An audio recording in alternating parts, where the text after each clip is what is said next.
Should be good here. You've actually been able to link this up here to YouTube as well for live. So I've been throwing this That's a out there. brand new feature, by the way, because it used to Yeah. have to have webinar, and now they did it for like the regular ones. So I've been using Zoom for Facebook Lives. Yeah, it's awesome, man. Cool. All right, so let's get after this. 1, 2, 3. Well, hello again. Welcome back to the Jason and Peely Project. Super excited for today's episode. And again, thank you for all checking in, really just making this podcast for what it is. Of course, remember to hit that subscribe button, go in there, give us a ratings review. It doesn't have to be 5 stars. We just want to hear what you're thinking about, what we can bring you more of, and what we can do better. But we have no doubt this is going to be an awesome podcast today. We have Jeremy Slate on the show. Hey, Jeremy, how you doing?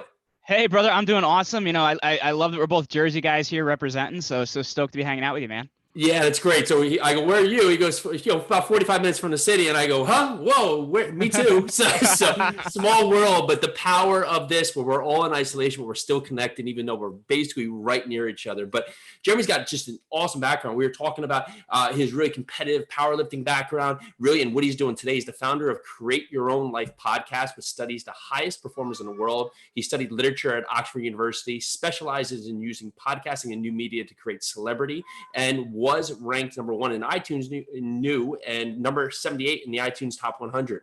His name, the number 1 podcast to listen to by Inc. magazine in 2019, as well being named a top influencer by Forbes. And of course, the success with podcasting, Jeremy and his wife, Brielle, founded Command Your Brand to help entrepreneurs get their message out by appearing to guests on the podcast. And as you can hear, we have a cheering background going on with the kids here, but that's coming real life podcast and brand to your lives. So Jeremy, welcome to the show. Fill in some of the background here because there's just so much to dive into, but what I'd miss. So I guess the interesting thing is, and my wife and I were like talking about this recently, that I don't really talk about this, but I had a newspaper route from the time I was 11 till 17. I grew it from 60 customers to 280 customers, and kind of had like 8 years of a perfect record there. So like I was kind of had the entrepreneurial spirit early on, and then decided I was going to go to school to be a teacher. So I got my I'm a double major in undergrad in Catholic theology and Torah. Then I studied literature at New College, Oxford, and then got my master's in ancient history. Like not all super applicable skills, but hey, it was fun, right? And I ended up teaching high school in Wayne for a couple of years, and kind of burnt out from that whole system. And my mom had a stroke in 2012, and that kind of shifted a lot of things for our family. And I quit my job on a whim, tried to make a lot of things go right. Went through a number of different things that didn't work. And in 2015, started a podcast as a hobby, since I'd been a listener of podcasts since like 2009. And it took off and had 10,000 listens in its first 30 days. Wow. Now we're over 2.5 million all time. And, out of that, our company, Command Your Brand Media, grew.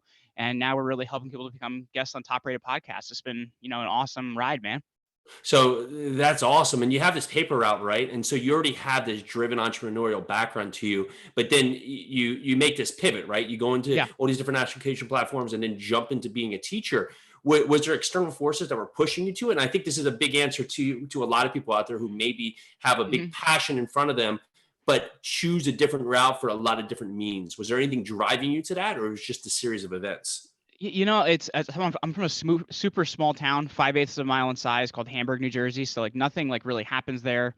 Two super blue collar parents. So like I didn't know entrepreneurship was an option. Like, paper route. I'm like, okay, cool, I can do that. That was fun, great. Now you go get a job. Like that's just kind of like what I had the idea of what it was. I didn't know anything differently until my wife was exposed to a network marketing opportunity, which I didn't know what that was. So I'm like, oh, cool, $1 million next week. Why isn't everybody doing this? Needless to say, that's not how it worked, but it was just kind of something to get me to see. It was 2 million, right? It was 2 million negative. No, I'm kidding. Yeah.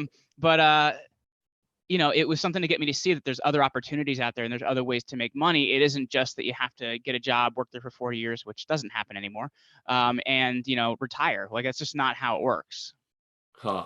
That's awesome. And, so you do this, you move into all these different educational spaces.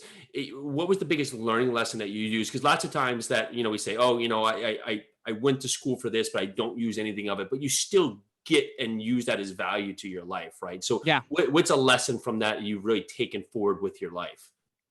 Oh gosh, man. Cause I feel like there's so many, like, in the teaching world, like the school I was teaching in, I'll leave it nameless, but the school I was teaching in got rid of number grades and only had letter grades. So basically the kids knew they could fail everything and pass one thing with a 70 and like get a, low enough grade to pass.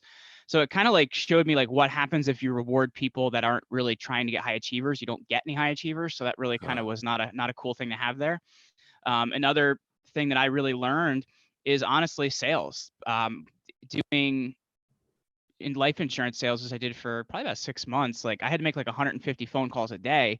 You very quickly learn to not be afraid to call people, especially if they say like some pretty scary and insulting things to you. So I learned, that was huge. And then also honestly from network marketing, the biggest thing I learned is like how to sit down with people and have a meeting, because that's just not something I learned. Like I said, I was a school teacher and academic that I stayed in academics because I'm kind of like, well, what do you do once you've kind of learned for a really long time? Well, I guess you teach. I guess that's how it works. So if I look at it, man, I've learned so many skills from each and every individual thing that I do that, that I've done up till now. Like even after, life insurance, I sold products on Amazon. I learned how to build websites at a very high level. And it's a skill that I still used when we launched our current business, because I built our first version of the website. So there's so many things that I've learned that I still use to this day. What is it that's driving the country as a whole to go to these participation trophy esque models, right? What is driving this mentality where we don't want anybody to have that sense of losing? You know what, man? Like, and it really bothers me, and I think a lot of people can't have this, but like, like the whole world isn't t-ball, man. Like some people win, some people lose. That's just how it is. And I think when you reward losers, you get more losers, right? Like it's the whole reason that socialism hasn't worked, because once people realize that everybody makes the same amount of money, nobody's going to work harder. So it's just a thing, man. There's winners and losers in life, and you have to realize it doesn't mean they're bad people. Maybe they can win at something else, but I think at the same time, if you reward more of the bad, you're going to get more of the bad, man. Like it's really about pushing forward and rewarding what wins, and you're going to get a whole lot more of what wins. As for like why that's happening in the country, I wish I could tell you, man. I really do. But I can just tell you it's the basic of you get whatever you reward more of. And if you reward more of the bad, you're going to get more of the bad. Yeah, I read Angela Duckworth's Grit, and that's an interesting book just based on really just pushing your kids, because we all want to take care of our kids and go to a point, but it's almost at a point of disservice, right? Because if we comfort them at every stage where we'll tie their shoes for them, we don't want them to get those little scrapes and things that are going to happen throughout life. Well, they're ultimately going to always be looking for that comfort zone. It's not going to allow them really to break out of their mold and be themselves, and that it creates a lot of animosity for the kids too, right? Because they're going, once they do get smacked in the face with some form of life, they're not ready for it, because they've never had any point to it, because it's been this whole point where someone's going to be there to comfort me or put a blanket around me. So it's funny you say that too, though, because I'm not going to say I'm a veteran parent, but we have like a 1.5-year-old, and we really, when she gets hurt, we don't typically like really acknowledge it or whatever, unless she's like actually hurt and needs help. We just kind of chill and let her do her thing and stop crying and whatever, and then we talk to her. And the other day she like banged her head, and you could see she thought about it. She's like, you know what, I'm not going to cry, and she just kept going and doing whatever she's doing, because I think part of it is you're also training people to go for more of that and get the attention because of it. Yeah, and well, you're creating that reaction for them, right? Because if you're leading to the point like, oh my gosh, you're hurt, because we actually did the thing when they fall down. I have 3, and we just say touchdown, like celebrate until this point, because like that's what every time, and they just get up and do their thing, unless like oh my god, really but it works perfect, right? Because if you go and you're like, oh my god, and cover in fear, then it's just the worst case, and they overact every single time going forward. I love that you say touchdown, by the way. I'm a big Notre Dame football fan. Awesome. So I watched a lot of Notre Dame football with my daughter this past fall, and she learned touchdown. So going through the whole NFL playoffs, like everybody was scoring like 7,000 points, because she's like, touchdown, touchdown, touchdown. That's awesome. I love it. It's those moments, man. They go quick. Enjoy every second of it. So you've created this whole thing, create your own life podcast. You've studied some of the greatest out there, and really just some of the highest performers. Give us your top 5 or top 3 or whatever comes to mind takeaways that people can really learn from today. That's really a through line for the people you've interviewed. It's funny, man, because I think we actually just hit 700. So it's like I feel like the more and more I talk to, the more similarities I see. And I see, honestly, the big one is adversity. Like the ones that are faced with a lot of adversity are the ones that become tougher and more able to do things. Like some of the things that have happened to people, like the guy that built the Brooklyn Bridge, not that I interviewed him, he's been dead for 100 years. But John Roebling, he died during the building, and then his son built the whole bridge then got sick and had his wife help him build it. Like, that's pretty incredible. Wow. Or Grant Cardone that I've had on the podcast, the guy came out of rehab in his early 20s and has, made almost $1 billion in the real estate world. So like, there's so many incredible people that they've been faced with adversity, and you kind of have this thing of you can rise to it or you can fall to it. And I think the ones that are really successful are the ones that rise to it, see that as motivation to go further. Look at, you're probably a Giants fan, so I apologize for saying this one, but look at Tom Brady, man. Like, the guy was drafted in the 6th round, and he's won 6 Super Bowls since because he had a chip on his shoulder the whole time, and he's worked freaking hard. So I think adversity is a big one. Another one that I've really seen is it's the ones that can kind of shift from it being all about them to, really about helping others, and being all about others is a really big deal as well, because they kind of realize that thinking only about me, I'm only going to get so far. But it's when they can get outside of themselves and start thinking about how they can help a lot of people, they build some pretty incredible, pretty big things. Like, to me, those are the 2 biggest things I've seen. Like, that ability to deal with adversity and kind of look at it and grow from it, or, getting out of your side of yourself and thinking of a wider world out there. Yeah, and it's the if you think you can't, you can't. If you think you can, you can, right? And when it pushes through with that and adversity and just the helping others thing, there's so much of that right now, right? Where everybody has we're all in our some form of isolation, and really, if there's no one sick around you or no one hurting around you, and you have your health and everybody's in good standing, you still have a job to go to, really, what are you complaining about? And then it comes down to this point is we have to make sure we're changing our mind. Is like right now, like the helping others could be simply that you're calling up people you haven't talked to in a while. I mean, there's people out there that this is going to create a lot of anxiety and a lot of other factors that are going to come from this beyond this, the job loss and the sickness.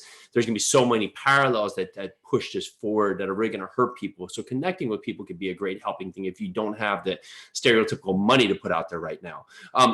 In terms of building your brand and what you've done, what would have been some of the highlights that you'd like to really push through for you, your company, as you're moving forward? You're saying like things I've done in terms of building the brand, or? Sure. Yeah. So what have been some of the key points and the key Yeah. stage that you like Cool.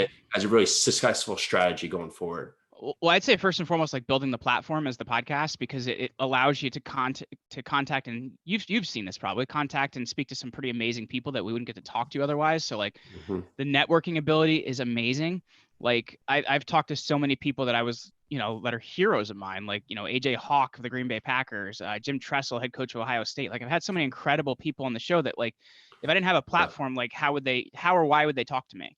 And then the other thing is the positioning you gain from that. Like, the more credible people you interview, the more your online credibility grows. So the platform is really, really important.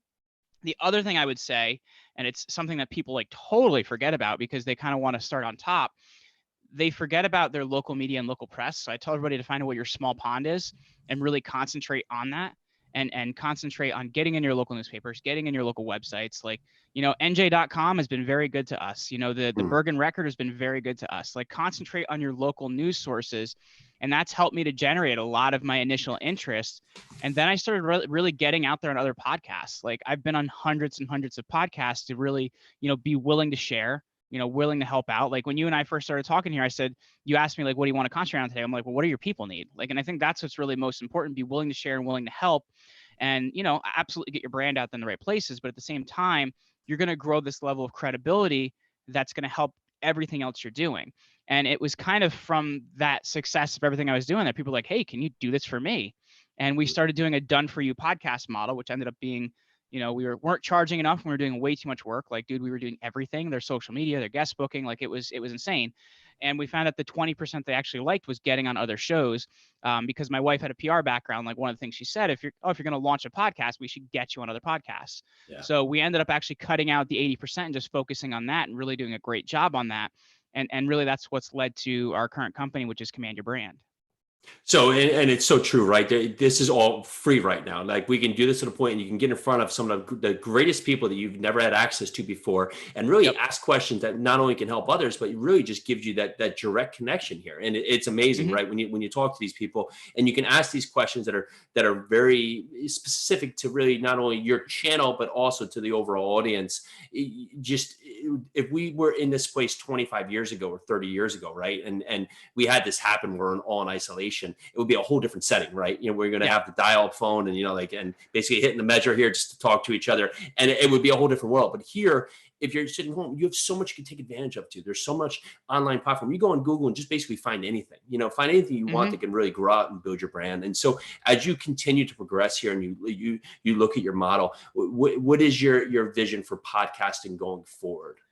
It's funny. You and I were literally just talking about this because I see a lot of people in the podcast space saying, oh my gosh, podcast numbers are going down because people aren't commuting and they're doing this and they're doing that. And you know what the interesting thing about it, man? Like my stats are up by 30% last month. So don't tell me that the podcast numbers are dropping. I think if you have a cool show, if you're willing to service your people, and if you're willing to really be out there and help, like you're going to continue to grow. I think the ones you're going to see dropping are the ones that are doing the exact same thing everybody else is doing. Like John Lee Dumas has had a very successful model at doing Entrepreneur on Fire, and more credit to the guy. But the number of people that try to rip him off and do the exact same thing that he's doing, those are the shows people are going to stop listening to because they're like, man, I could just go listen to one show. I don't have this, 700 different ones. So I think if you're really doing something unique, servicing a unique audience, and like really trying to do it at a high level, you're going to see a lot of growth in the future. Because I know, like, I've really had my numbers down on this stuff, but I do feel like the recent stuff we've had happen has probably changed a lot of those projections. But we were on pace for 2020 to be the first year $1 billion were spent in advertising and podcasts. I don't have where that's currently at because of everything that's happened in the last, I guess, 30 days or 60 days. So, but it's been growing very quickly, man. We went over 900,000 shows in January. Amazing. 18% of which are actually active, which means they publish every 2 weeks. So there's a lot of opportunity out there because people are like, oh my gosh, only 18%. That's such a small number. And I look at that and I'm like, yeah, that's a big opportunity because that means there's 82% of people who are doing a really crappy job at this. If you do just a 1% better job than that 82%, man, you're doing a very good job. So there's a ton of opportunity out here because there's millions of radio shows out there, right? There's millions of those. And it's a lot harder to get started in a market like that. It's also a market that I don't think is going to be growing as much in the future because their advertisers are dropping off and stuff like that. So there's so much opportunity here in the podcast space. And also not even from a listener perspective, like we've talked about earlier, just about a networking perspective, the people you can talk to and meet, man, are incredible. And let's change this narrative slightly to move just into a lot of businesses that are struggling today, right? For, you command your brand and just the thought process here for a lot of businesses that are really at a dire point right here. How can we use social media right now to hopefully enliven the brand over the next couple of weeks or keep the business afloat or start a new entry point? Any suggestions for businesses out there that maybe can find a different channel to really at least get them over the hurdle?